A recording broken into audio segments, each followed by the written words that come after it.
Many have forgotten the struggles past, which brought us to this moment in world history. The United States, once a beacon of hope and a temple of liberty, now goes abroad in search of monsters, in the process destroying both hope and liberty, while neglecting those at home who need her the most. How did it come to this, you ask? Where is that beacon which anew could light the world? It is with those questions firmly in mind that we ask you to view what follows here, such that the United States might finally become what it was originally intended to be.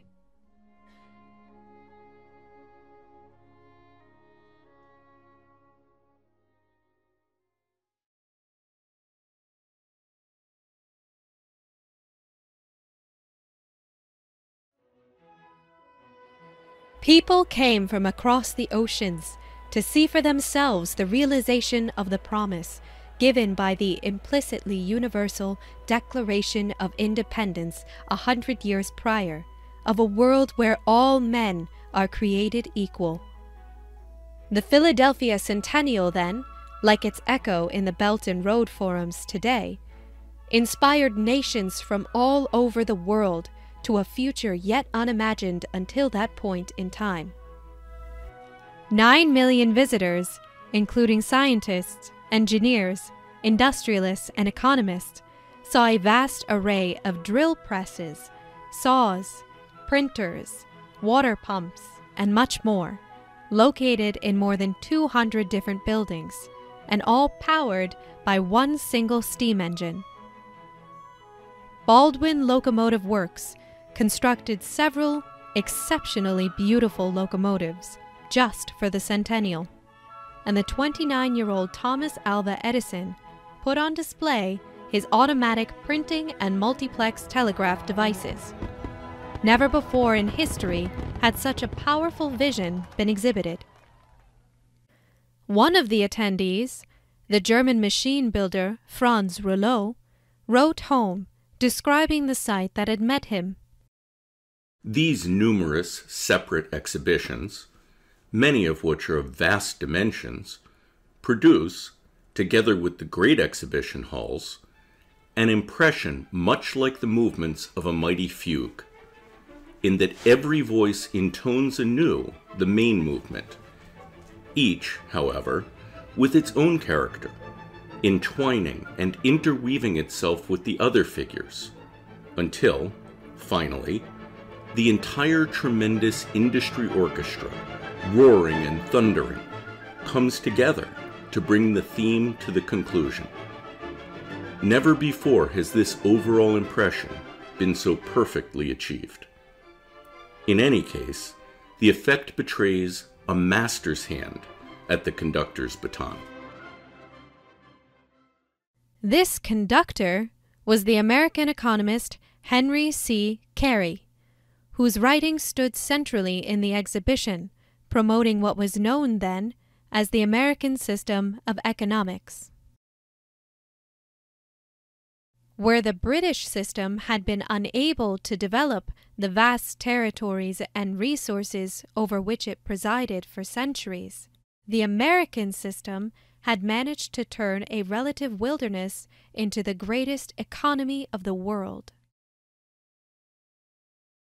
Contrary to the British theory of ground rent, which argues that the value of property, like agricultural lands, mineral resources, and even slaves, is fixed and provided for by nature alone, the American experience had demonstrated that the best agricultural lands were the fruits of the cumulative developmental input by farmers in the form of irrigation, fertilizers, and more. When machinery and tools, combined with denser energy sources, replaced the physical labor, one person could now achieve that of 100. It is therefore the level of science and technology, not so-called natural resources, that determines the relative level of a society's productivity, which in turn relies on the relative cultural and educational development of each individual in that society. The human mind's ability to innovate and discover, and not some predetermined values in nature, is the only true value of the economy, and this, therefore, is what must be fostered above all else. It was for this reason that the German statesman Gottfried Leibniz, the original founder of this branch of economics, concerned himself with making that process of discovery, or what he called ars inveniendi, intelligible. This creative potential becomes, at the same time, the sense of self-worth which the individual places upon him or herself. This is the philosophical basis for the American system. The national banking policy of the United States reflected this same outlook. The American system used tariffs to protect its infant industries from the dumping of cheap British slave labor goods, which would have otherwise destroyed the new nation in its cradle, and took sovereign control over national credit under a dirigist national bank. The purpose of this was to ensure a flow of low-interest credit for high rates of technological progress and the building of infrastructure, known as internal improvements, with the resulting increase in productivity being the underlying security for the credit issued. The federal government would regulate the private banking system towards these ends, encourage innovations, and take responsibility for educating the public. The British system of Adam Smith, against which the American Revolution was fought, asserts that there is no morality in economics, merely a Darwinian struggle of each against all. No concern for the development of the creative powers of the population, only keeping the herd happy, following each person's sensual gratifications, while the invisible hand, located in the City of London banking houses, steals all it can from the enslaved colonies, and even from the pockets of its own subjects. Anyone who happens to perish in this process simply wasn't meant to be. It has been so decreed by Adam Smith's and Charles Darwin's God, also known as the British East India Company. The administration of the great system of the universe, the care of the universal happiness of all rational and sensible beings, is the business of God, and not of man. To man is allotted a much humbler department, but one much more suitable to the weakness of his powers, and to the narrowness of his comprehension. From the time of the settlers at Boston, the conflict between these two diametrically opposed outlooks has always been the fundamental fight inside the institutions of the United States. After the demounting of the national banking institutions, beginning with the Andrew Jackson presidency, the Lincoln presidency, built around the Whig forces of Henry Clay, Matthew Carey, and the German-American economist Friedrich List, finally began to re-establish the American system, while the Civil War, the British-instigated slave owners' rebellion, raged on. Even with the British-sponsored murder of Abraham Lincoln, who had saved the Union using American system methods to overpower the slave-driven Confederacy industrially, these policies did not cease, and in 1876 led to the Centennial Exhibition, organized by the same forces now led by the son of Matthew Carey, Henry C. Carey. Two systems are before the world. One looks to pauperism, ignorance, depopulation, and barbarism. The other to increasing wealth, comfort, intelligence, combination of action, and civilization. One looks toward universal war, the other to universal peace. One is the English system. The other we may be proud to call the American system, for it is the only one ever devised, the tendency of which was that of elevating while equalizing the condition of man throughout the world.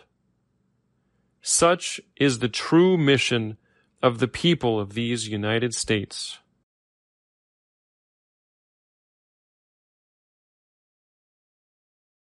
Using this system, the United States developed into a mighty industrial powerhouse. The population continually grew, the living standards increased, and the continent was united via a series of canals and rail lines, with the transcontinental rail connection being completed in 1869, tying the country together from east to west. Under Henry Carey's leadership, these patriots, far from promoting an isolationist nationalism, promoted a world community of sovereign nation-states against the system of empire. Much to the dismay of the British imperialists, the American system was spreading internationally, from Germany and France to Russia, China, and Japan. In Germany, Chancellor Bismarck, having studied Carey's and List's writings, broke with the free trade system and adopted the American system of economics. The success of the United States in material development is the most illustrious of modern times. The American nation, not only having successfully borne and suppressed the most gigantic and expensive war of all history, but having immediately afterward disbanded its army, found employment for all its soldiers and marines, paid off most of its debt, given labor to all the unemployed of Europe as fast as they could arrive within its territory, and still by a system of taxation so indirect as not to be perceived, much less felt. Because it is my deliberate judgment that the prosperity of America is mainly due to its system of protective laws, I urge that Germany has now reached that point where it is necessary to imitate the great tariff system of the United States. This echo of Friedrich List's earlier establishment of the customs union was the basis for the expanded industrial and infrastructural development which was to follow. In France, high tariffs were introduced, and the French rail network expanded. In secret agreement, French and German industrialists planned a rail connection from Berlin to Baghdad, with the help of the head of Deutsche Bank, Georg von Siemens, in order to create entirely new trade routes throughout the world, independent of the British-controlled sea trade. In Russia, American railroad engineers worked with Russian Transportation Minister Count Sergei Witte, the economist and chemist Dmitry Mendeleev, and others, to organize a system of higher tariffs and the construction of the Trans-Siberian Rail Project, modeled on Lincoln's American Transcontinental Railroad. The ultimate intention was to link the European railways with the Anglo-Indian railways through Central Asia, as well as by furthering the Baghdad Railway and linking with future Chinese railways. The very first locomotive on this Trans-Siberian was built in Philadelphia by the Baldwin Company, and by 1890 the Russians were planning a Bering Strait bridge to connect to America. In Japan, during the Meiji Restoration of 1868, revolutionaries under Prince Tomomi Iwakura overthrew the feudal Tokugawa warlords. They set up a modern central government guided by Japanese students of Henry Carey and Friedrich List. In 1871, Carey's student and political agent, E. Peshine Smith, was appointed economic advisor to the Meiji Emperor. Other Carey associates were also then in Japan, working with the new government, identifying mineral resources, planning transport, and outlining protectionist tariff strategies to develop Japan as a modern industrial power and counterweight to British genocidal policies. Japan became a leading American ally and created the first independent national bank in that region of the world. In China, Count Witte, together with French Foreign Minister Anatole, set up the Russo-Chinese Bank, largely with French capital, which was allowed to lease the necessary territory for building the last leg of the Trans-Siberian Line through Manchuria, creating a new company, the Chinese Eastern Railroad, for that purpose. Where the British had unloaded crates of opium, American Civil War engineers unloaded crates of Baldwin locomotives. Carey ally Wharton Barker, an outspoken proponent of the dismemberment of the British Empire, worked with the circles around the Chinese emperor for the creation of a joint Chinese-American bank. And his China modernization project included a system of Chinese-run national railways and telegraphs. This was the American system's 19th century world land bridge, a win-win policy between sovereign nations illustrated by the Burlingame and reciprocity treaties with China and Hawaii, where instead of British cheap goods, drugs, and slave labor, these reciprocity treaties were negotiated to organize a community of principle, whereby nations could trade on the basis of bolstering the economies of each other. That is, working to strengthen each other, to modernize the world and eliminate poverty and conflict once and for all. Such is the true mission of the people of these United States. Do unto others as ye would that others should do unto you.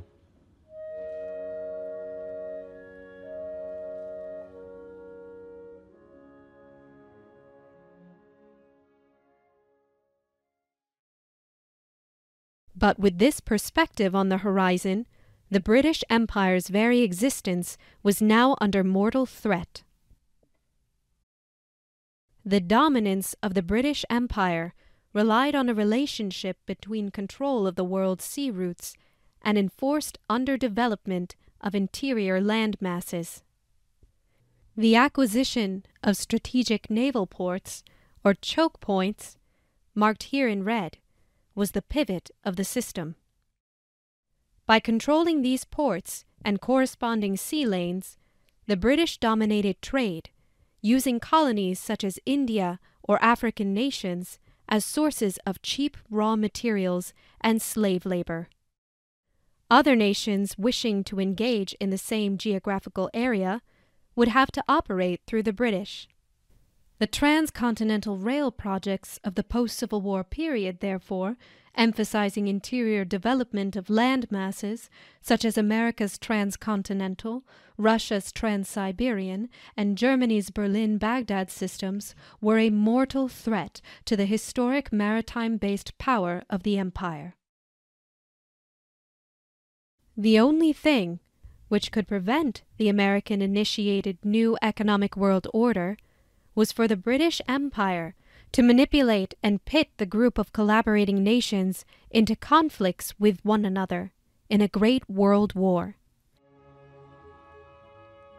And in Shakespearean Iago-like fashion, this exactly is what the empire proceeded to do. Factionalizing Japan's leadership against the American system, the British convinced some of its leaders that Japan, an island power like Britain, with industrial strength but few natural resources, must build an empire to supply those resources. And instead of being an American system stronghold in Asia, the country was turned into a British-style imperial power. Britain convinced the German Kaiser to fire Bismarck, opening the way for pitting Germany against its former European allies. An American system president, William McKinley, who had supported the extending of rail networks to the southern cone of South America, was assassinated by London-protected anarchists, leaving the presidency to the Anglophile Teddy Roosevelt. The optimistic dynamic for common development was broken, and the nations who had previously worked together were manipulated into horrendous wars, each against all, with only the British House of War as winner.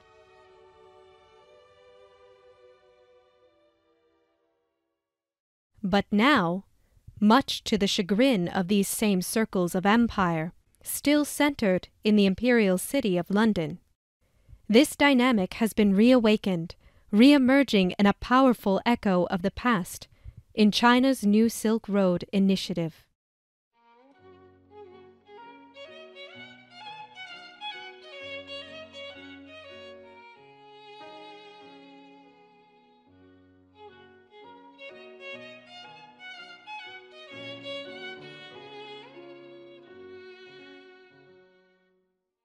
Sun Yat-sen, a lifelong student of the American system of economics and the founder of modern China, wrote shortly after the First World War, "The recent World War has proved to mankind that war is ruinous to both the conqueror and the conquered, and worse for the aggressor. What is true in military warfare is more so in trade warfare. I propose to end the trade war by cooperation and mutual help in the development of China. This will root out probably the greatest cause of future wars. The world has been greatly benefited by the development of America as an industrial and commercial nation. So a developed China, with her 400 millions of population, will be another new world in the economic sense." Although the global dynamic around the American system was only revived later, under the banner of the New Silk Road, as promoted by Lyndon and Helga LaRouche, Sun Yat-sen, with the help, among others, from Henry Carey's former Chinese collaborators, laid the groundwork for China's infrastructural development that was to come. He believed that only if China were to develop its land, water, education, and transportation systems such that people could settle wherever they desired, allowing them to exploit their creative and productive potential in any part of the country, could China become a great economic and cultural power.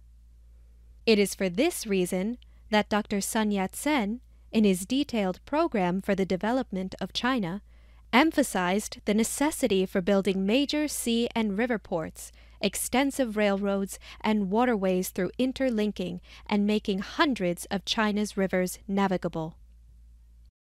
To realize his vision, he discarded the British free trade philosophy of Darwinian competition of each against all, and instead adopted the approach of the American system.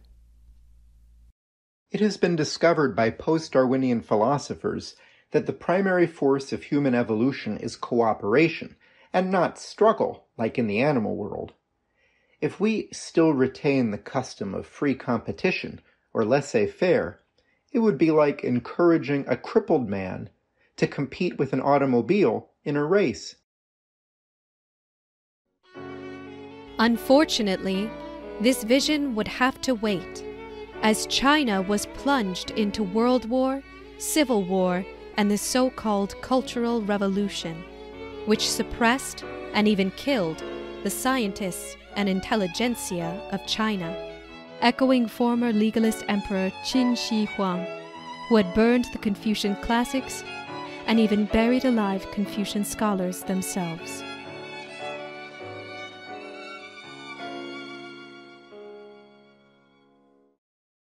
Only after the defeat of the Cultural Revolution, with Deng Xiaoping taking over the helm, was Sun's vision for China, at least implicitly, put back on the agenda.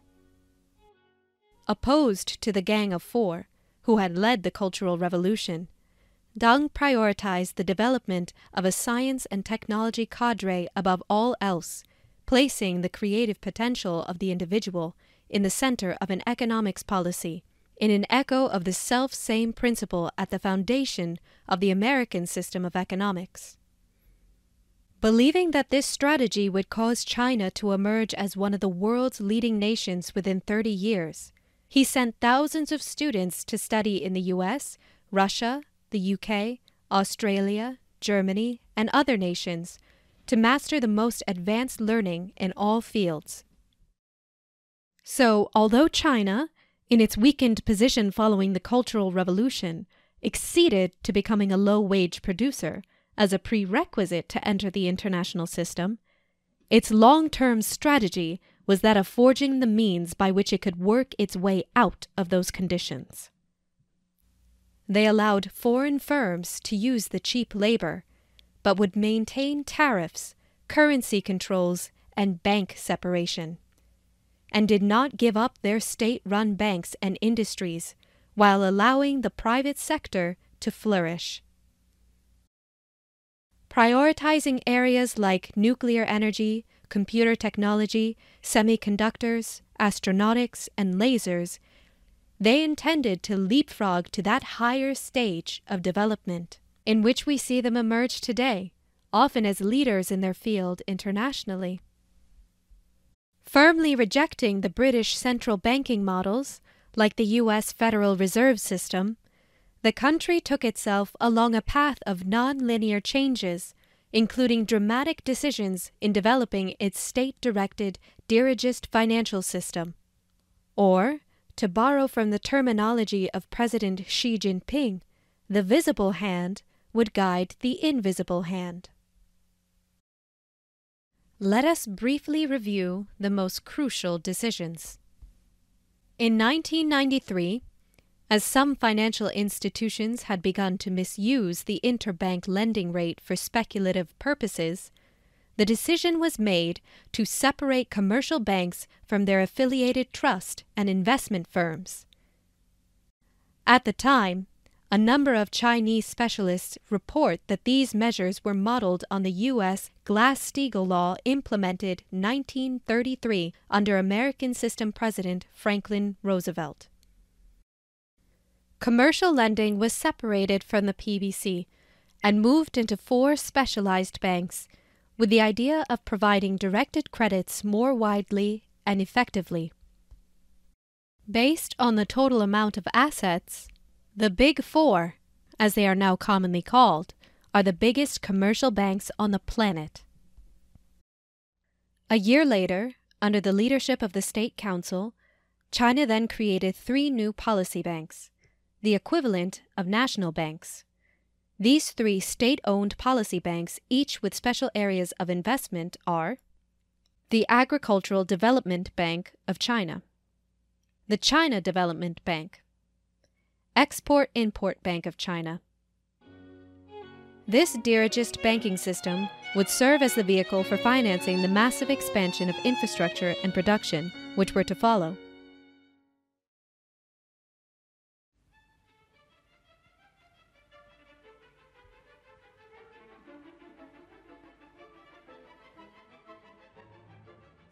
So therefore, the Eurasian land bridge conception, an idea which was initially presented in the 1860s by Henry C. Carey, the economist who was also a partner of President Abraham Lincoln. Intersecting these developments in the 90s were the efforts of Lyndon LaRouche and his international organization. Following the death of Franklin Roosevelt, and especially the assassination of JFK, the LaRouche organization was the only potent political force still representing the American system of carry and list in the United States, which had increasingly been taken over by British free trade ideology. Beginning with his forecast in the 60s of the coming collapse of the Bretton Woods system, LaRouche time and again demonstrated the incompetence of the British system and defined clear alternatives in line with the American system tradition. His proposal for an international development bank, his Oasis plan for Southwest Asia, his program for the Indian-Pacific Ocean basin, and comprehensive plans for the development of the African and South American continents. LaRouche's ability to forecast strategic shifts and to expose various British intelligence operations, combined with the growing support for his policies, within governments worldwide as well as within the institutions and among the citizenry of the United States, soon earned him the wrath of the British financial oligarchy. With the help of their lackeys in the U.S. establishment, they succeeded in throwing LaRouche and many leading members of his U.S. organization into prison. In October 1988, right before his unlawful incarceration, he went to Berlin and forecast the coming unification of Germany and the disintegration of the Soviet Union. Many today will agree that the time has come for early steps toward the reunification of Germany, with the obvious prospect that Berlin might resume its role as the nation's capital. For the United States, as for Germans and Europe generally, the question is, will this reunification process be brought about by assimilating the Federal Republic into the East Bloc's economy or economic range of influence, or can it be accomplished in a different way? In other words, is a united Germany to come into being as a part of Europe from the Atlantic to the Urals, as President de Gaulle proposed, or, as Mr. Gorbachev has desired, a Europe from the Urals to the Atlantic? I see the possibility that the process of unification could occur precisely as de Gaulle proposed. The economy of the Soviet bloc itself is a terrible and worsening failure. In Western European culture, we have demonstrated that the successes of nations of big industries depends upon the technologically progressive independent farmer and what is called here in Germany the Mittelstand. Soviet culture in its present form is not capable of applying this lesson. Despite all attempts at structural reform, and despite any amount of credit supplied by the foolish West, the Soviet bloc economy as a whole has reached the critical point.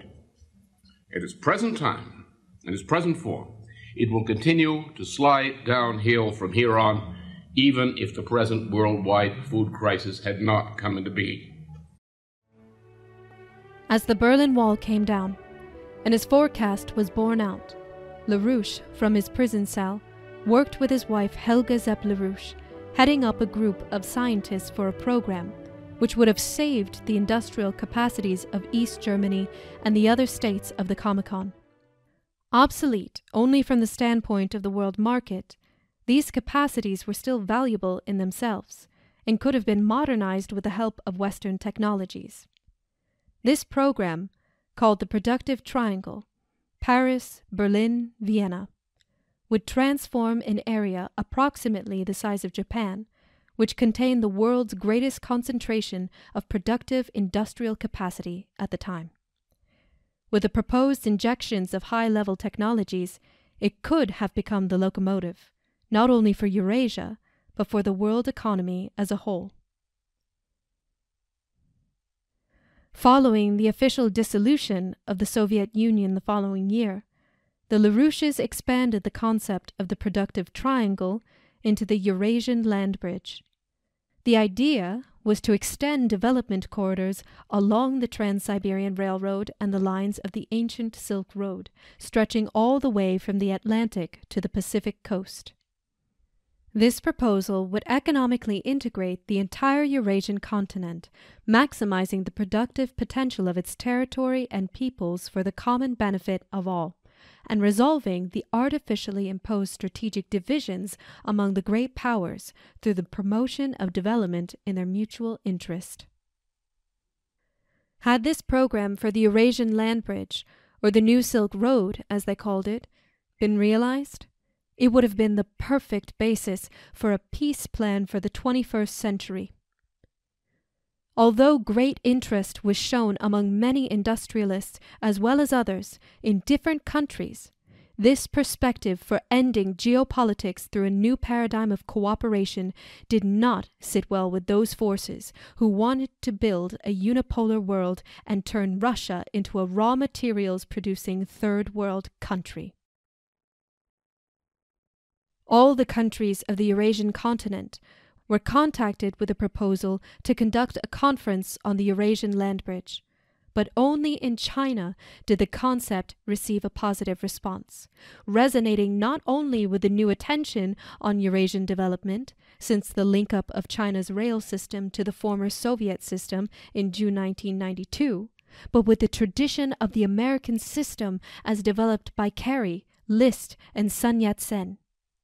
Due mainly to geopolitical maneuvers by the British government and their influence in the EU, it would, however, take a few more years before finally, in 1996, a major conference was held in Beijing under the title The Development of the Regions Along the Eurasian Land Bridge. The conference was jointly organized by the Chinese government and the EU, and chaired by Chinese State Councillor Song Jian, with, all in all, 34 nations participating. Helga Zepp-LaRouche gave one of the major speeches titled Building the Silk Road Land Bridge, the basis for the mutual security interests of Asia and Europe, in which she presented the vision of the Eurasian land bridge as the engine for the world economy. We propose, therefore, a totally different path. The governments of Eurasia should agree on an integrated infrastructure program which connects the industrial centers of Europe and Asia with the population centers in South and Southeast Asia through development corridors.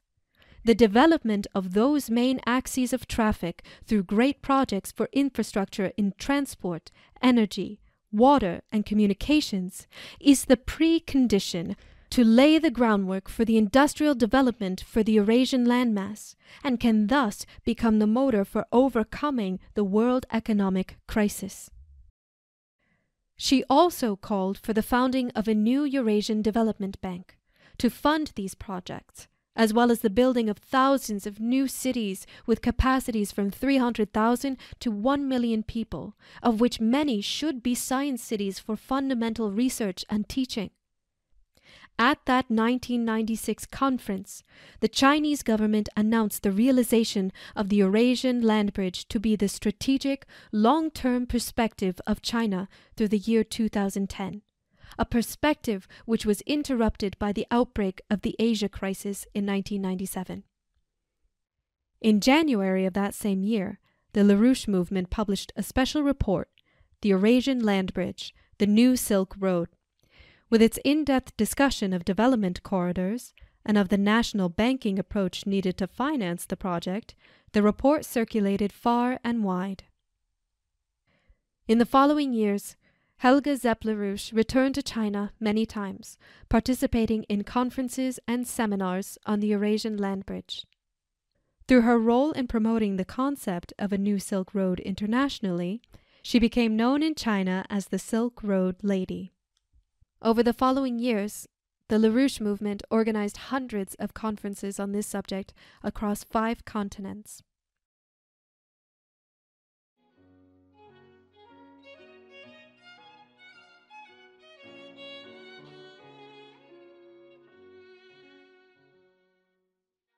Although the realization of the Silk Road project would be slowed down both by the 1998 Asia crisis, created by George Soros and other hedge fund speculators, in part to disrupt the economic integration of Southeast Asia, as well as the crash of the dot-com bubble, the internal development of China continued at full steam ahead.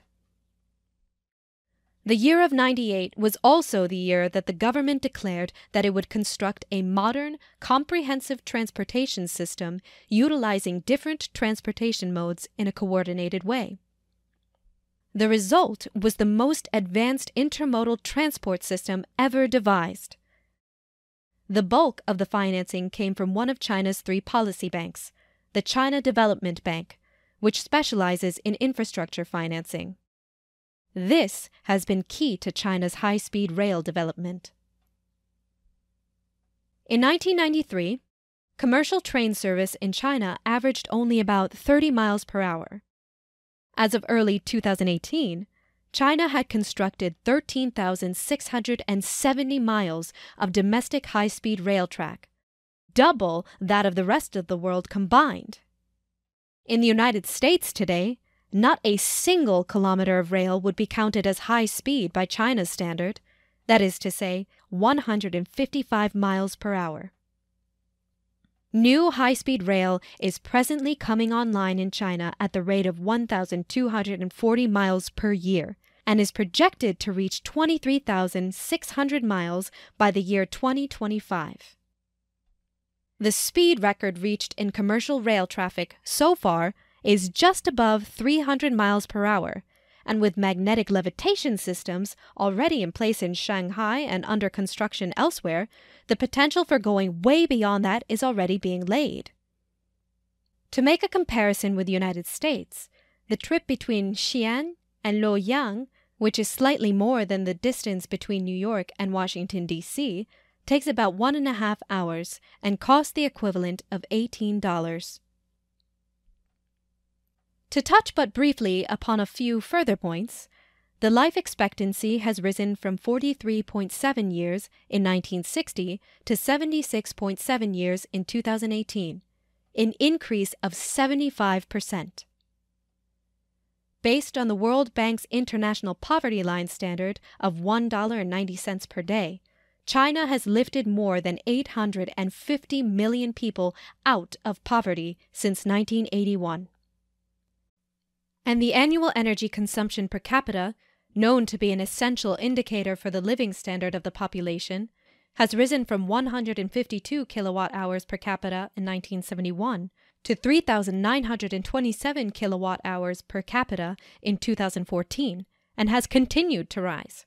All told, an increase of more than 2,500%.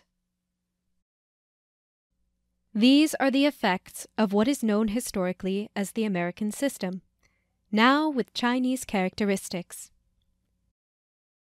The issue here is not the American system's Americanness, but the fact that it is based on a universal principle, whose validity has been demonstrated both by the previous American and now the Chinese experience. Reflecting the difference between the American and British systems, the Chinese leadership is clearly aware that real profit is different from the purely financial, and lies instead in the unshakable commitment to building up the productive economy through scientific and technological progress, and to uplift the Chinese people, to further the people's livelihood, as Sun Yat-sen had put it, his formulation of the General Welfare Clause in the preamble of the U.S. Constitution. Innovation is the soul, driving a nation's progress and an inexhaustible source of a country's prosperity. This is what Confucius meant when he said, "If you can in one day renovate yourself, do so from day to day." Yes, let there be daily renovation. Life never favors those who follow the beaten track and are satisfied with the status quo. The top priority of the financial sector is to support the development of the real economy. In contrast to these developments in China, the British system came to systematically replace the American system in the United States itself, beginning with Nixon's takedown of the fixed exchange rates of the Bretton Woods system in 1971, to be followed by the deregulation of the 1980s and the destruction of Glass-Steagall in the 1990s. The search for short-term monetary profit, driving globalization in search of cheap labor and derivative speculation, replaced long-term productive investments into the real economy, and the here-and-now so-called green anti-growth identity, fueled by legalization of drugs and a culture of ugliness, replaced the sense of being a productive contributor towards the well-being of the generations coming after. The crash of 2008 was the consequence of that long-term paradigm shift. If it were true that a culture's character is best seen in their response to a crisis, the difference between the reaction of the West and that of China to the world financial crisis of 2008 is quite telling. as the Western central banks and governments, caught in British free trade ideology, refused to recognize their own catastrophic assumptions and poured $15 trillion onto the financial fire of forever worthless financial paper, China invested the equivalent of $10 trillion into infrastructure, science, and productive capacities. The government recognized that China could no longer maintain its dependency upon cheap exports to the European and US markets, and instead it had to create new markets, and in the process uplift the rest of the world. China would take leadership in moving the world away from a global, unipolar British system of speculation and looting, replacing it instead, in the words of Xi Jinping, by a world community of common destiny, an international alliance for common economic development, pivoted on the building of modern infrastructure in all parts of the world. The announcement, in 2013, of the Belt and Road Initiative, the New Silk Road, on the drawing board since the 1990s, was an implicit clarion call for shifting the world dynamic back towards the perspective represented by the American system of the 19th century. The LaRouche movement subsequently published several special reports as part of a campaign to encourage all nations, including the US and Europe, to join and to educate policymakers and citizens about the progress of the BRI, including the underlying economic principles involved. In modern clothing, this perspective is based on the concept of the development corridor. Like the role of the bloodstream, which distributes nutrients, oxygen, and more to the rest of the body, the rail lines do not simply connect from A to B, but are intended to become the economic bloodstream, connecting the hearts and minds, the industries and population centers, around which the tissues of modern economies can develop. 6 main corridors extend out from China in all directions, including a corridor across the Bering Strait, the shortest distance between China and the United States. They extend across Central Asia and Southwest Asia, as well as Russia to Europe. And its maritime Silk Road extends across the oceans to the Americas and to Africa. In South America, like Lincoln's Transcontinental Railway earlier, plans for rail lines moving from Peru to Brazil are already underway. In Africa, China and the African Union are planning to build an integral rail system for the entire continent. In water management, China is partnering with Ethiopia to build the Renaissance Dam project, which will not only improve the management of water resources, but will also increase that country's electricity production by as much as 50%. Italian and Chinese companies are working out the details for the greatest water project in human history, called the Trans-Aqua Project. It will divert a small percentage of the Congo River's water to refill Lake Chad, which has been drying out, and in the process create vast amounts of electricity and an important internal transportation corridor. Combine this project with the various underground aquifers, which have been found underneath the Sahara, and it opens up the potential for the greening of the vast desert. The Sahara would bloom for hundreds of miles. It is true wealth. The Sahara is not just sand. It has an amazingly rich potential. Imperialists don't realize what wealth is, what wealth they can create. They rob these continents of billions, and all because they were too short-sighted to understand that their billions were pennies compared to the possibilities.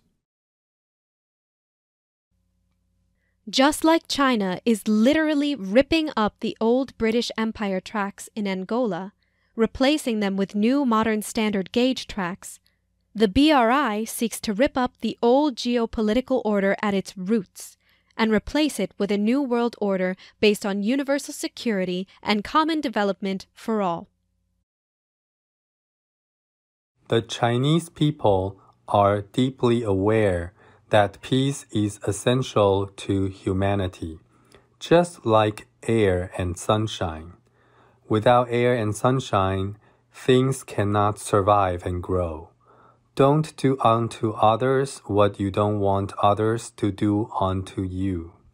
China needs peace, loves peace, is also willing to do its utmost in preserving world peace, and to sincerely help people haunted by war and poverty.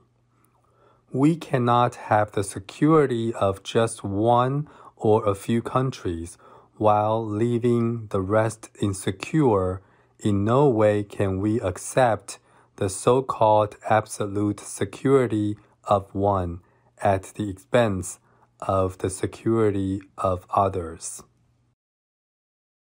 As did the centennial celebration in the 19th century, the Belt and Road Forums celebrate the possibility for each country to repeat the economic success story of China for themselves.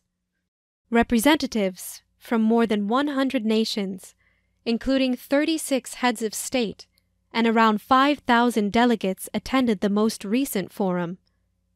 A large number of government cooperation agreements were signed and concrete development projects agreed upon. Just like the United States then created the opportunity for each nation to develop its own economy in imitation of the American experience, so the nations of today are given the chance to learn from China's experience and join in this new world community of common destiny, leaving behind the modern British Empire's sinking ship of speculative finance and confrontation. Those still caught in the ideologies of imperial geopolitics and Huntingtonian clash of civilizations will project their own psychological mindset onto China and scream about hidden conspiracies for secret world domination. But they will increasingly be exposed for the hypocrites they really are.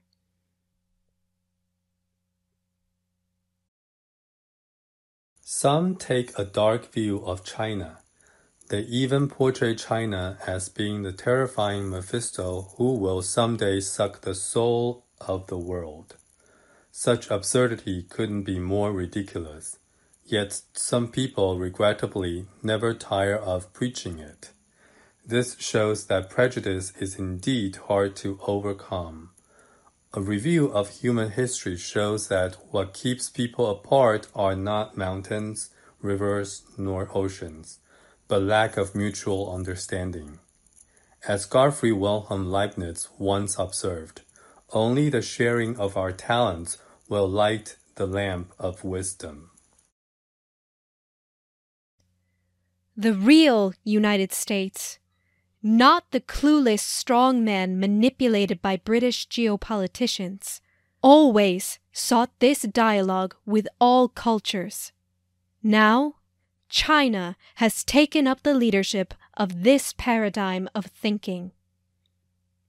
19th century America sought to turn the work of one man into that of 100, or even that of 1,000, and with its 50 to 60 million people then, it threatened the very existence of the British Empire.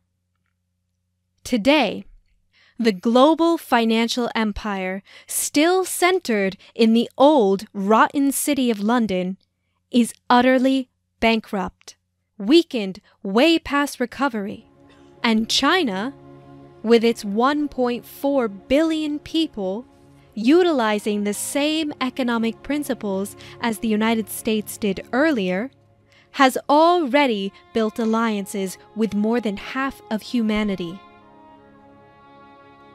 If the United States were now to join with the greatest nation-building project in world history, the imperial London-centered system would not only be overpowered, but would disintegrate overnight.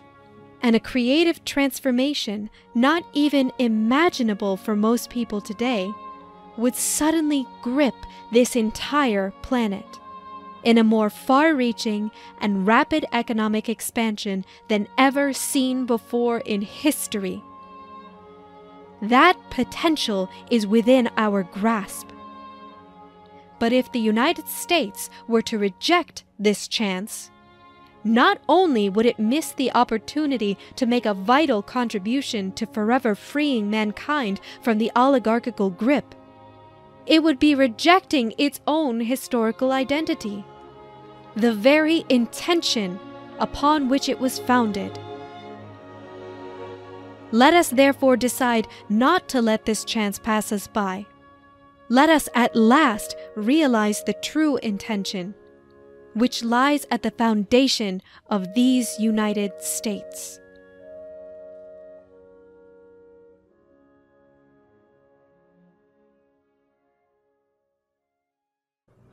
Therefore, if the United States, so the President of the United States and China, participate in fostering that project, sometimes called the Silk Road Project, sometimes the Land Bridge Project, if that project of developing development corridors across Eurasia, into Africa, into North America, is extended, that project is enough work to put this whole planet into an economic revival. So that what we have here is a set of projects which are not just transportation projects like the Transcontinental Railroads of the United States, which was the precedent for this idea back in the late 1860s and 1870s. But you have development corridors where you develop on an area of 50 to 70 kilometers either side of your rail link, your pipeline, and so forth. You develop this area with industry, with mining, with all these kinds of things, which is the way you pay for a transportation link. Because of all the rich economic activity, every few kilometers of distance along this link, there's something going on, some economic activity. People working, people building things, people doing things. To transform this planet in great projects of infrastructure building, which will give you the great industries, the new agriculture, and the other things we desperately need. There is no need for anybody on this planet who's able to work to be out of work. That's simple. And that project is the means. Then what do you have? You have the United States and China and a bunch of other countries ganged up together against the greatest power on this planet, which is the British Empire, called the British Commonwealth. That's the enemy. And if on one bright day, say a Sunday morning after a weekend meeting, the President of the United States, the President of China, and a few other people say, we have determined this weekend, based on our advisors and the facts, that the international financial and monetary system is hopelessly bankrupt. And we, in our responsibility as heads of state, must put these bankrupt institutions into bankruptcy reorganization in the public interest. And it is in our interest to cooperate as nations in doing this, to avoid creating chaos on this planet. The result then is that such an announcement on a bright Sunday morning will certainly spin the talking heads on Washington TV. But otherwise, it means that the entire system is of that moment has been put through the guillotine and the head is rolling down the street. Alan Greenspan's head, perhaps. That means we have at that point the impetus for building immediately a new financial and monetary system. Now, in putting a corporation which is bankrupt into viable form, what do?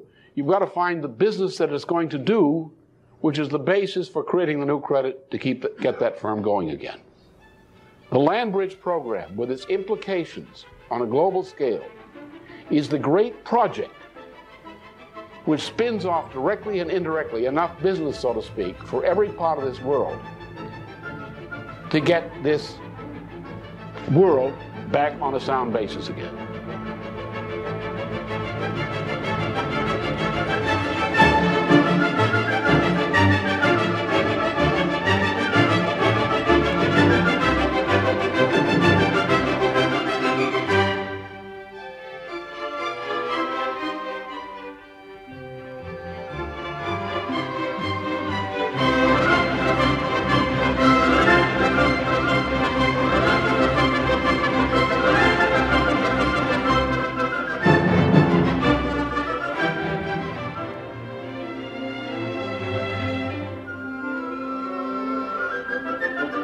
Bye.